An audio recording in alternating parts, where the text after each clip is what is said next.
born in a small town in Rayville, Louisiana. I have four more sisters. They are older than me. I am the youngest.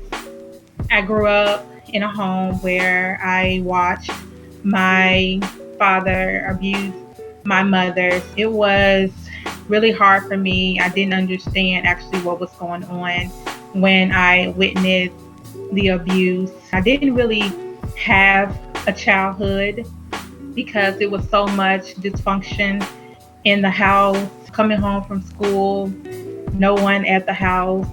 The rest of my sisters, they was gone from the house by the time I reached the age of 10. When I reached the age of 12, I ended up being two grades behind. I tried to commit suicide because I did not feel loved and I felt like I wasn't supposed to be born.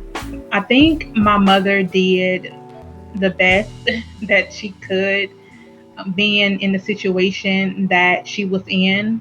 I ended up dropping out of school in the eighth grade. I ended up hanging with the wrong crowd. We had students that was dating the teachers. It was porn going on.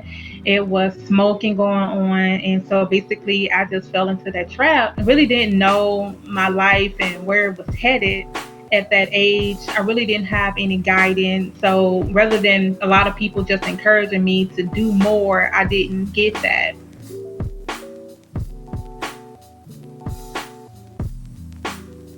After experiencing that at the age of 16, I hated my mom. I hated a lot of people in my family. And I know hate is a strong word, and that's exactly what it was. It was hate that I had in my heart because I felt like my mom didn't protect me. At the age of 18, I went to go visit my dad in the hospital. Him and my mom had separated when I was about 13 years old. I went to go visit him in the hospital when I was 18, me and my sister. And I walked in a room and the doctors didn't tell us anything that he had died. And he was just sitting there and they threw the cover over his face like, yeah, he died early this morning.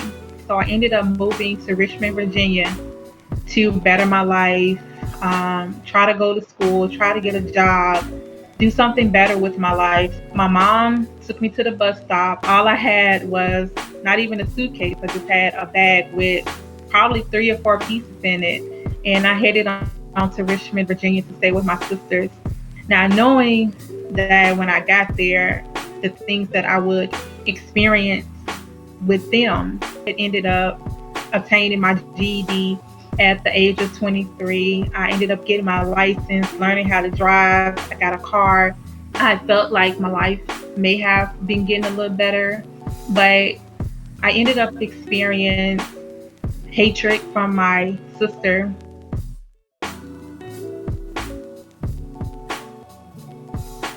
And I'm talking about like homeless, no food, no water, no nothing. And I was 21 years old.